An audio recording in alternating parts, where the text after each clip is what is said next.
na Gladys Wanga. Story ya Sifuna, ukiona mtu Secretary General si mtu mdogo kwa serikali ama kwa chama. Na ukiona Sifuna akiongea, hiyo ni kitu amepewa kutoka orders from above, kutoka kwa kiongozi wake.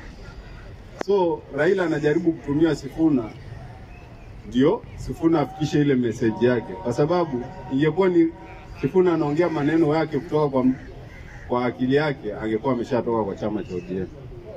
Lakini haizi tolewa kwa sababu Raila ni ule mmoja.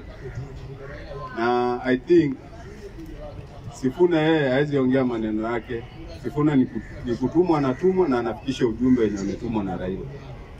Nikiruka kwa hii mada nyingine ya Kalonzo kualikwa na chama cha ODM.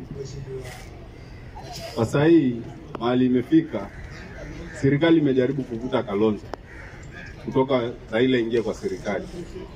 Lakini naye Kalonzo ni asimamishe msimamo wake, hapo ameusimamisha, kwa sababu wakati ataenda kwa mkutano, I think watu wengi Kalonzo watamuondokea.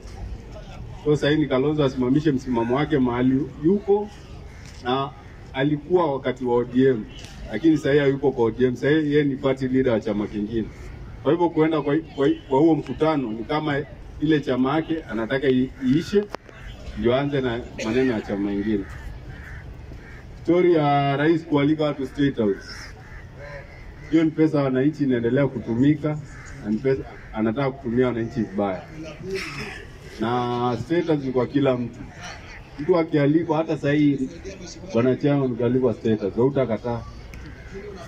Kila mtu ako na right ya kwenda State House, achukue chenye anachukua na arudi. Kwa hivyo hiyo na ni ile pesa yetu ya corruption. Wakati unasikia Kenya inakopa bilioni kila siku, hiyo pesa inaendelea kutumika. Kwa hivyo kila mtu ajue msimamo wake, lakini mimi nikisema hivi ya mwisho, msimamo ni one term. Mimi nimetoka Machakos, na Machakos tunaimba one term.